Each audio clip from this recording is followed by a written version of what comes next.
Se você estivesse passando por uma situação difícil e não conseguisse contactar alguém, você teria coragem de aceitar carona de uma pessoa que você não conhece?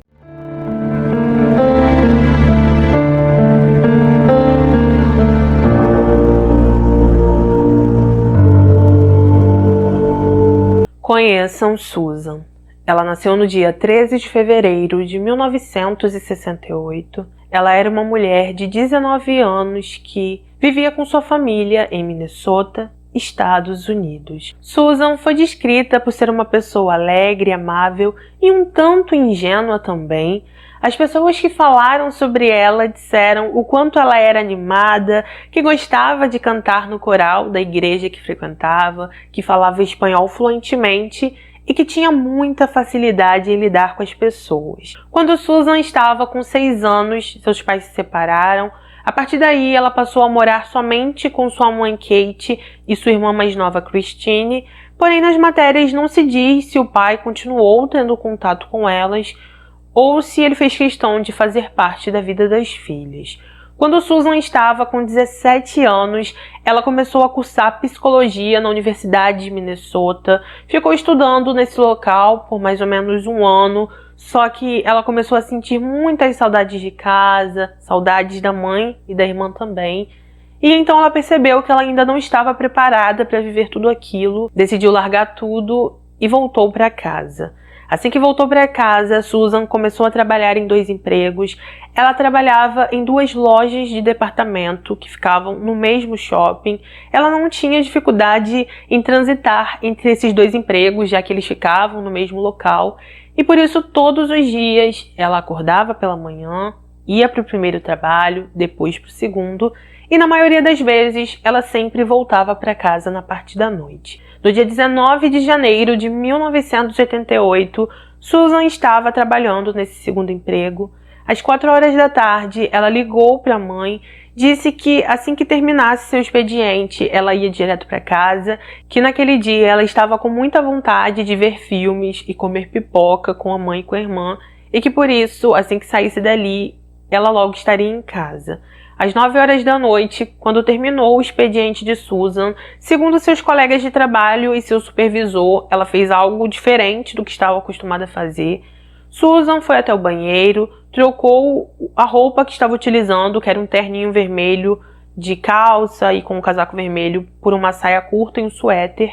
E quando ela estava saindo do local, seu supervisor até falou para ela que ela não estava vestida adequadamente para a temperatura que estava fazendo, já que estava abaixo de 0 graus. Também estava acontecendo uma tempestade de neve, então ele falou que as roupas dela não eram adequadas para aquele momento.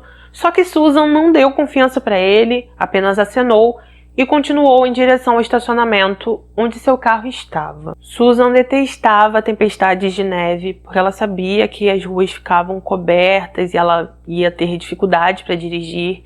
Ela também tinha receio por causa de acidentes, então ela estava bastante incomodada com isso.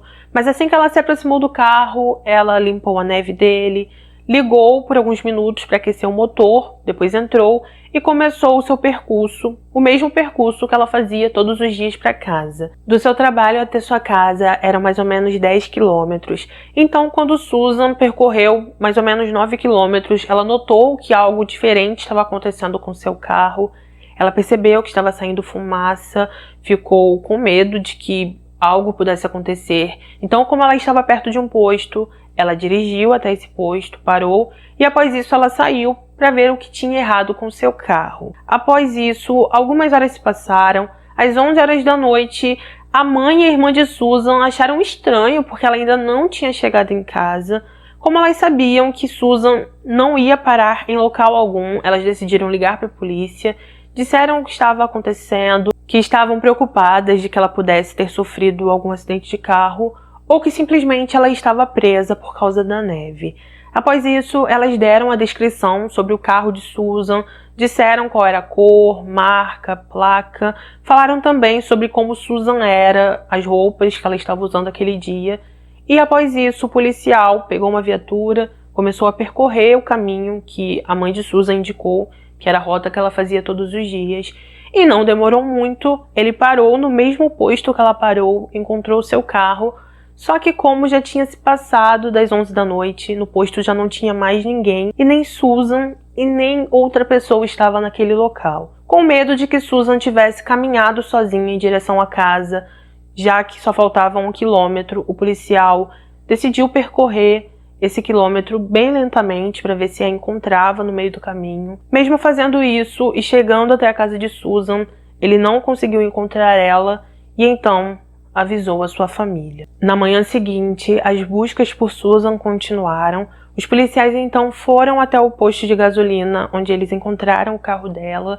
Eles perceberam que alguns pertences de Susan estavam ali dentro, como sua bolsa, documentos, seu óculos, mas eles decidiram deixar o carro ali e foram falar com o atendente do local. Assim que eles começaram a falar com o atendente que trabalhava nesse posto de gasolina, ele disse que sim, que ele viu Susan naquela noite, disse que ela chegou por volta de 9h30 da noite, que assim que ela parou no posto, um outro carro parou logo após ela, que ela conversou com essa pessoa por alguns minutos e que após isso ela foi até esse atendente e disse para ele que o carro dela estava com problema e que se ela poderia deixar o carro ali aquela noite, que ela pegaria no dia seguinte.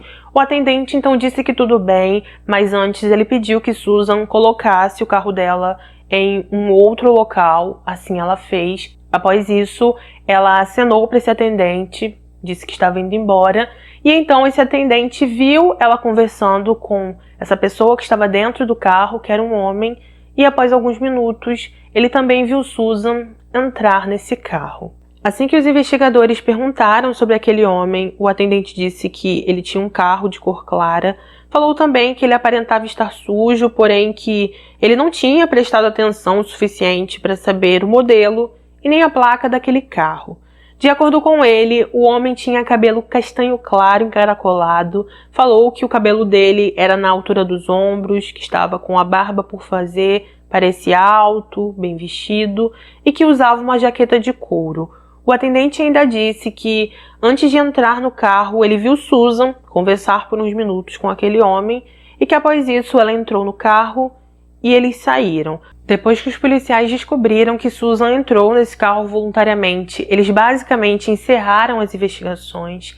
Eles disseram para a família de Susan que ela provavelmente tinha fugido com o namorado. Disseram também que ela era maior de 18 anos, então como eles não tinham evidências de que nada além havia acontecido, eles não podiam fazer nada. Tanto a mãe quanto a irmã de Susan disseram que era impossível ela fazer algo assim. Elas disseram que Susan era muito grudada à família, que ela jamais iria embora sem avisar a elas, fora que ela também era muito responsável, trabalhava em 2 empregos e que ela jamais largaria tudo para simplesmente ir embora. Elas ainda questionaram os policiais sobre os pertences de Susan que foram encontrados no carro. Elas disseram que Susan não iria embora sem seus documentos. Falaram também que ela tinha deixado seu óculos de grau no carro e ela era praticamente cega, não enxergava sem ele, e que por isso elas tinham certeza que algo errado estava acontecendo ali. Mesmo após todos os pedidos da família, os policiais continuaram com a teoria de que Susan havia fugido. Eles não levaram o carro dela para ser analisado, não pegaram seus pertences, não fizeram nada e disseram para a mãe dela que ela poderia levar o carro da filha para casa. Após isso, a mãe de Susan começou a dirigir por 1 quilômetro até sua casa. Nada de errado aconteceu com o carro. Nos dias que se passaram, o carro continuou em frente à casa da família. Ele ficou ali, pegando frio, neve, e então com medo de que o carro dela não funcionasse mais, que a bateria acabasse, a mãe de Susan decidiu ligar ele. Ela queria dirigir com o carro até um supermercado para fazer as compras da semana. Porém, após dirigir alguns quilômetros, ela percebeu que o carro começou a superaquecer, começou a sair fumaça, parou, e então nesse momento ela imaginou que foi isso que pode ter acontecido com Susan e fez ela parar naquele posto. Após isso, a mãe de Susan pediu um reboque, levou esse carro para uma oficina, conversou com o profissional e após o mecânico mexer naquele carro, ele disse para a mãe de Susan que ele tinha descoberto algo muito interessante. Segundo o profissional, o carro havia superaquecido porque um pequeno parafuso localizado sob o radiador tinha sido afrouxado. Ele falou que isso provavelmente não aconteceu de forma natural, que alguém poderia ter afrouxado esse parafuso, e por causa disso, toda a água que havia no radiador foi drenada, garantindo que o carro superaquecesse se ele fosse dirigido por mais de alguns quilômetros. Surpresa com essa descoberta, a mãe de Susan relatou esse novo acontecimento à polícia. Eles começaram a pensar que era possível que ela realmente não tivesse fugido e que, na verdade, alguém já estava de olho nela, observando sua rotina, e por isso essa pessoa sabia que se afrouxasse esse parafuso, Susan teria que encostar seu carro em algum local na estrada e essa pessoa poderia oferecer ajuda. Somente após essa descoberta, os investigadores decidiram interrogar tanto os amigos quanto os colegas de trabalho de Susan. Assim que eles conversaram com os colegas de trabalho e o supervisor dela, eles contaram que ela havia trocado de roupa às 9 horas da noite, que isso era incomum, já que ela nunca fazia esse tipo de coisa, principalmente colocar uma saia curta para sair em uma temperatura de menos de 0 graus, enfim. Eles também disseram que há alguns dias ela estava recebendo telefonemas de um homem que se chamava Dale. Quando os policiais conversaram com a família sobre esse homem, elas disseram que não conheciam ele e outras pessoas também disseram que não faziam ideia de quem ele era. Os policiais ainda descobriram que Susan estava conversando com um ex-namorado. Parece que no dia 19 eles iriam se encontrar, tinham marcado de se ver após o trabalho dela. Porém, no início da noite, o namorado ligou para Susan, disse para ela, na verdade, o ex-namorado ligou para Susan, disse para ela que como a tempestade estava muito forte, ele estava com receio de dirigir com aquela temperatura e com aquela tempestade, e por isso eles deveriam remarcar. Outra coisa muito importante que os investigadores descobriram é que nas últimas semanas Susan estava entrando muito em salas de bate-papo por telefone. Parece que ela era muito assídua ali, conversava também com muitos homens, tanto que a conta dela no último mês veio muito cara. A conta dela tinha dado acho que $300 de tanto que ela estava entrando nessas salas. Porém, os investigadores não conseguiram descobrir se ela tinha se encontrado com alguém que ela havia conversado por telefone. Eles sabiam que ela estava conversando com muitos homens, mas eles não tinham certeza se ela havia se encontrado com algum deles. Uma semana após o desaparecimento de Susan, tanto sua mãe quanto sua irmã precisaram voltar à rotina normal. Em um certo dia, a irmã de Susan chegou em casa. Elas tinham o costume de deixar a chave da casa em um local específico que a primeira que chegasse pegava para entrar. Porém, assim que a irmã de Susan procurou essa chave, ela não conseguiu encontrar e ao ficar procurando, ela achou a chave em um outro local onde elas não eram acostumadas a deixar. Enfim, ela não achou que aquilo era nada demais, já que imaginou que sua mãe estava sem cabeça e esqueceu o local onde ela costumava deixar. Ela pegou a chave, entrou na casa e ela relatou que ao entrar na casa, ela sentiu algo como uma sensação ruim, ela ficou toda arrepiada, foi até a cozinha, percebeu que haviam pratos sujos na pia, disse que quando ela saiu de casa de manhã, esses pratos não estavam sujos. Falou também que sentia um cheiro de fumaça e um cheiro adocicado junto com esse cheiro de fumaça, que ela não sabia dizer o que era. E então, com receio de continuar ali, ela saiu de casa, foi até a casa de um vizinho, pediu para usar o telefone e então relatou tudo à sua mãe. Após escutar tudo o que a filha estava dizendo, a mãe de Susan decidiu sair do trabalho, foi até sua casa. Quando chegou, as duas entraram, foram em cada cômodo para ver se tinha alguém ali dentro. Elas não encontraram ninguém, mas elas tinham certeza de que alguém tinha sim entrado na casa. No momento em que elas entraram no quarto de Susan, elas perceberam que nada tinha sido mexido, viram que as roupas de Susan estavam ali, as maquiagens, tudo dela estava. Porém, quando elas observaram embaixo da cama, elas perceberam que o terninho vermelho de Susan estava todo amassado e enrolado embaixo da cama, e então elas começaram a pensar se Susan teria estado na casa ou não.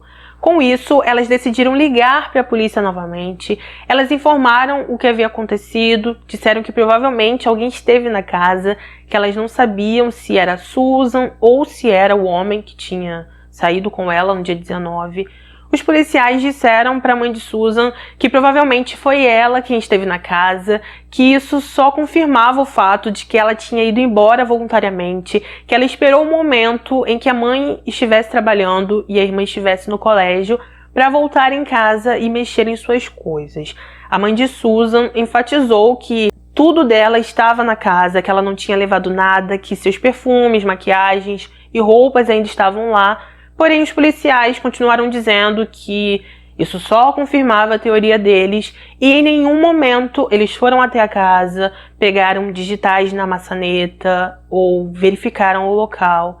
E mais uma vez, eles deixaram passar pistas que poderiam ter sido muito importantes para esse caso. Tanto a mãe de Susan como sua irmã ficaram revoltadas com o fato de que a polícia parecia não se importar com o desaparecimento dela. Elas disseram que parecia que a polícia não queria se envolver, que eles só acreditavam que ela tinha fugido e que provavelmente em algumas semanas ela estaria de volta. Elas procuraram tanto jornais e televisão para que o caso de Susan fosse veiculado, só que ninguém se importou.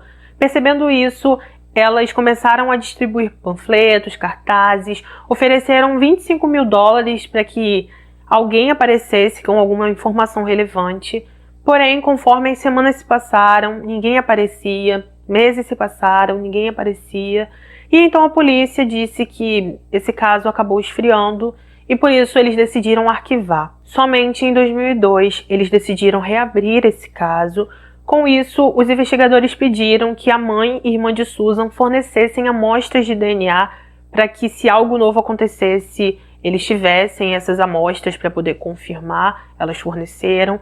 Eles também foram atrás de uma pista que eu fiquei pensando por que eles não foram antes. Porque em 1988, de acordo com essa matéria, tinha um bilhete em cima da penteadeira de Susan com o nome de um homem e o endereço também, mas somente em 2002 os policiais foram atrás desse homem.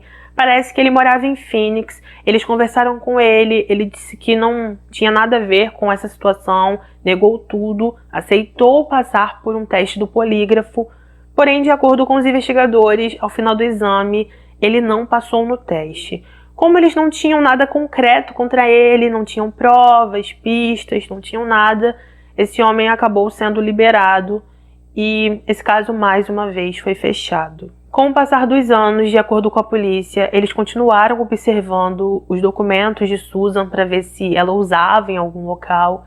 Em 2006, eles descobriram que uma pessoa estava tentando ingressar no exército dos Estados Unidos utilizando um dos documentos de Susan. Ficaram animados acreditando que fosse ela, então começaram a investigar, foram atrás dessa pessoa.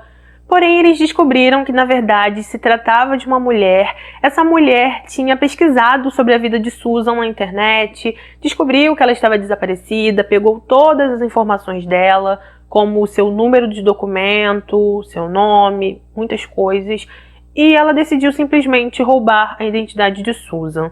Nas matérias que eu li, não se diz o que aconteceu com essa mulher, nem quem era ela, não se diz o nome dela ou se ela foi presa, e por isso eu não posso dizer para vocês o que aconteceu. Mais uma vez, alguns anos se passaram.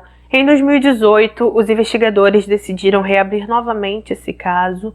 De acordo com eles, dessa vez, eles querem saber o que aconteceu, estão indo atrás de todo mundo que fez parte da vida de Susan.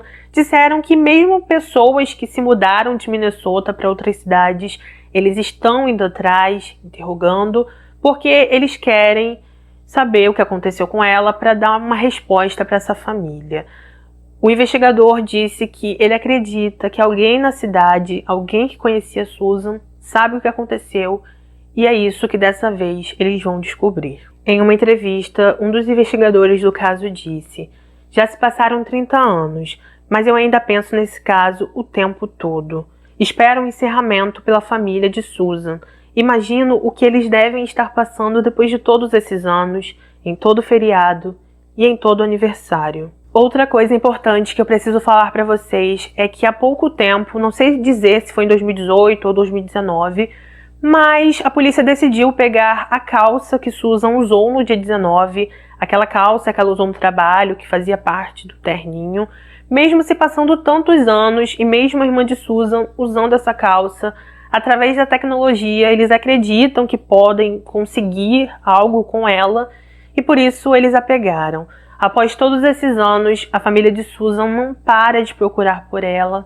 De acordo com tudo que eu li, parece que eles têm esperanças de que ela ainda está viva, mesmo os investigadores dizendo que acreditam que ela já não esteja mais. A família e os amigos de Susan ainda oferecem $25 mil em busca de informações, e em uma entrevista, Kate, sua mãe, disse o seguinte: ela era uma menina muito bonita, ela gostava de meninos, ela tinha muitos amigos, gostava de conversar com homens, sair para dançar e outras coisas, porque ela era realmente uma típica jovem de 19 anos. Nós realmente queremos um encerramento. 30 anos é muito tempo. Nunca houve um dia que eu não tivesse pensado em minha filha ou pensado no que aconteceu com ela. Tem que haver alguém lá fora que sabe de alguma coisa. E essa pessoa precisa aparecer. Nessa reportagem se diz que Kate e Christine, que é a irmã de Susan, ainda moram juntas. Se diz que Christine trabalha como auxiliar de professora em uma escola primária, que ela praticamente parou sua vida depois do desaparecimento da irmã. Ela nunca saiu de casa, nunca viveu em uma casa sem sua mãe, nunca se casou, nunca teve filhos, nunca teve um relacionamento amoroso, nunca se envolveu com ninguém. Se diz também que quando tudo aconteceu, as notas dela no colégio caíram, que ela quase não se formou, que ela não se importou em aprender a dirigir, a ir a bailes, conhecer pessoas e simplesmente parou sua vida. Christine também foi entrevistada e nessa reportagem ela disse o seguinte: ela era tão parte de mim, que ao tentar viver sem ela, senti apenas metade da pessoa que costumava ser. Eu me senti como um pássaro que tinha apenas uma asa. Qualquer pessoa olhando de fora provavelmente está pensando: vamos, já se passaram mais de 30 anos, seja realista. Mas quando você está dentro da situação, você não pensa dessa forma. Existe sempre uma bolha de esperança e a gente sempre acredita que pode acontecer o melhor. Existe também uma nota que Christine escreveu para sua irmã há pouco tempo e nessa nota ela diz: eu chorei tantas lágrimas. Eu ainda não sei como ser realmente feliz sem você. Preciso de você aqui comigo e com a mamãe para a gente poder ter a vida do jeito que queríamos, a vida com a qual sonhamos. Você merecia tanta felicidade. Eu ainda sou aquela garota de 16 anos que ficava olhando pela janela te esperando. Ainda estou esperando você voltar para casa. Eu sonho com você todas as noites. Por favor, precisamos de você de volta. Com muito amor, Christine. A teoria principal desse caso, de acordo com os investigadores, é que alguém estava observando a rotina de Susan, essa pessoa mexeu no parafuso do carro dela, sabia que em algum momento na estrada o carro iria parar e que ele poderia ir até lá e oferecer ajuda. Como vocês já puderam perceber, Susan até hoje não foi encontrada. Os investigadores acreditam que ela não está mais viva, mas tanto sua mãe quanto sua irmã ainda sentem que podem encontrar ela em algum momento. Elas ainda têm esperanças de que Susan esteja viva. Então, gente, esse foi o nosso caso de hoje. Deixa aqui nos comentários o que você achou sobre esse caso, se você já conhecia ele ou não. Queria dizer pra vocês que hoje é a segunda vez que estou gravando esse vídeo, porque eu gravei ele todinho e quando eu fui olhar, eu estava com o meu dente sujo de batom. Isso não é a primeira vez que acontece, não sei por que hoje eu esqueci de olhar, mas enfim, é só um detalhe que eu achei que é irrelevante pra vocês, mas que aconteceu hoje, meu Deus. Então, por favor, não saia desse vídeo sem deixar o seu like, é muito importante pra mim, tá? Me ajuda muito aqui na plataforma. Se você não é inscrito no canal, se inscreva, é de graça, não custa nada.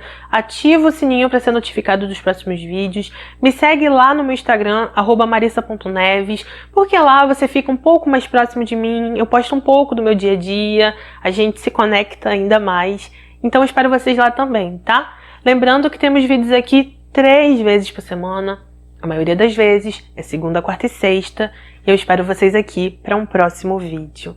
Um beijo no coração de vocês. Obrigado por tudo. Fiquem com Deus, se cuidem e até o próximo vídeo.